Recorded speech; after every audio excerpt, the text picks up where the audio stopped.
Hey guys, this is Ernesto and welcome back to yet another video. I hope you guys are having a fantastic day.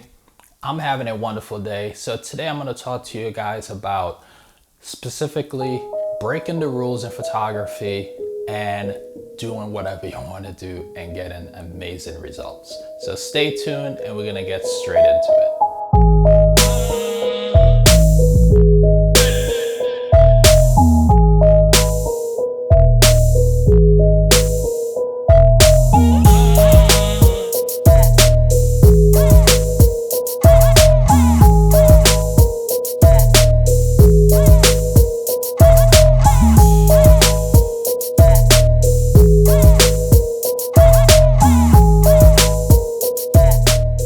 Alright guys, welcome back. So I'm sure you guys heard about you must learn the rules in photography, and once you learn the rules you can basically break the rules. Well, personally I have never broken those rules. So on this particular photo shoot, that was my objective, was to simply break the rules and try to come up with some amazing results. So I'll walk you guys through it and hopefully it will be helpful to you. So the first thing I want to start out with to break down this photo shoot is lighting. Now on this particular photo shoot I used 4 lights. The main light on this photo shoot was the Godox AD600. Now when I started out this photo shoot, the modifier that I was using on that light was the 27-inch LM Chrome beauty dish. Now I thought that that would have been the best way to start this photo shoot and use a flag just to basically block that light. Now let me try to explain the objective of what I was trying to go for, and then you would understand the thinking behind me using the beauty dish and using the flag to try to block the light. So essentially what I was trying to go for is I was trying to make sure that the subject's lower portion was lit and the upper portion, which basically is her face, wasn't lit, which basically create that element of breaking the rules, because in the sense when you're trying to lit someone for a portrait, you're making sure that their face is pretty lit because you're trying to draw attention to the subject's face. But the beauty dish and the flag was not giving me that result that I was looking for, so I immediately ditched that. And I went back to using the modifier that I was using on my previous photo shoot. Now with this modifier, I could put inserts into the modifier to try to create shapes and objects on the background or on the subject. Now these shapes, you could create sharp lines, which is exactly what I was trying to go for. I was trying to create like a sharp line on the subject, and I just wasn't getting that with the beauty dish and using the flag. So with this modifier, I could have put in an insert. Well, unfortunately, there weren't no inserts that I could put in. So I kind of create my own makeshift insert by basically just using one of the inserts that they have and not putting it all the way in, but putting it halfway in so I could get that sharp shadow and light created on the subject, which is exactly what it did. So that was the first light that I used. So the second light that I used on this photo shoot was this light, which is the MS Series Studio Flash. Now this light was sent to me by a vendor, and in my opinion, I don't do reviews, and I'm going to just give you my quick thoughts on this really quickly. This light is fine. Is not that powerful in my opinion for studio work. This is the 300-watt version, and I don't think this is powerful enough for studio work. I put some modifiers in front of this and it pretty much was not that great. It wasn't giving me that much great results even at full power. But the primary reason that I probably would not use this light is because when I turn on the modeling light gets hot within minutes. I mean, extremely hot. Hot to the point that if you touch it, your hands will get burnt. So this particular light, I wouldn't necessarily use it. But anyways, for fill, this light was used, and I used this light for fill with an umbrella. And that's pretty much it with this particular light.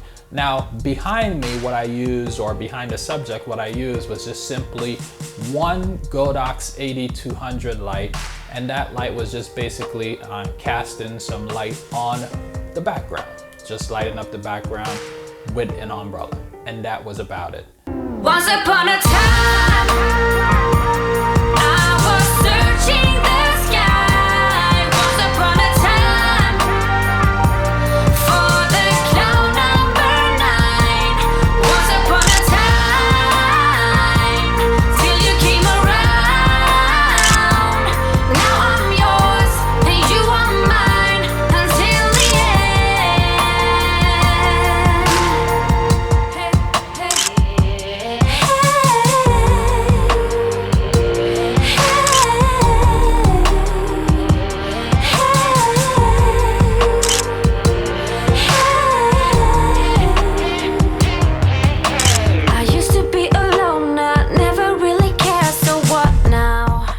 in the second setup, what I did was simply just got rid of the light directly over my shoulder, which was over the subject's shoulder, and that light was basically light in the background. So I got rid of that light, and then I simply just kept the light to the subject's right, which is where I'm sitting right now. I just kept that single light, but instead of that light hitting the background like it was before, I basically took the umbrella off of that light and I had that light aiming directly towards my lens. And I put a gel, a CTO gel on that light so I don't get white light just blasting on my lens. I got light with color blasting into my lens. Now that reduced the contrast because obviously I don't, if you have a whole bunch of light hitting your lens like that, you're not gonna have a lot of contrast, which is what I was trying to go for. So once I got that look going, then I just simply started working with the subject to get the look that I was looking for in terms of look, feel, and stuff like that.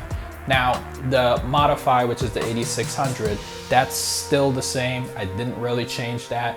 And in terms of this light, which was basically for the fill, I didn't change that. That was still the same.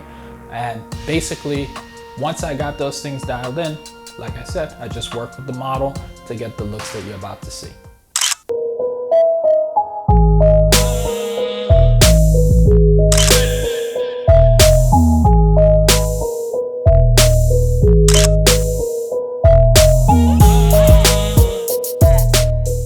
Now guys, as far as the shoot itself, like I said before, my objective was just simply to create as much errors, well, intentional errors as much as I can. So not having proper lighting on the subject, having the lighting on the bottom part of the subject and not on the top part of a face, that was all intentional. But in order to make it not look like it was a mistake, I wanted it to create like those hard lines, which is what I ultimately got out of using that modifier that I mentioned before. All right guys, so that is it. I hope you guys enjoyed the video.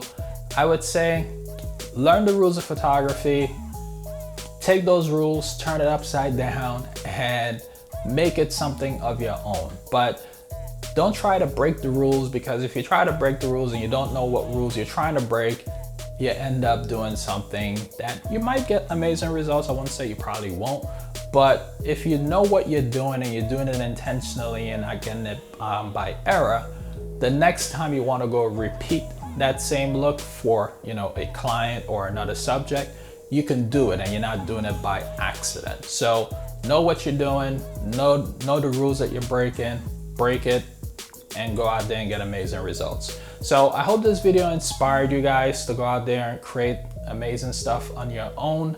Go out and shoot, not just watch videos. Shoot is great, go practice. All right, so that is it. I hope you guys enjoy it. If you did, give it a big thumbs up. Put some comments down below. Let me know which one of these images was your favorite. And guys, please share this video with your friends and family if you if you think it would be helpful to them or their friends or family. And guys, if you got this far in this video and you haven't subscribed yet to the channel, please go ahead and give it a big subscribe. And I'll see you guys on the next video. Take care.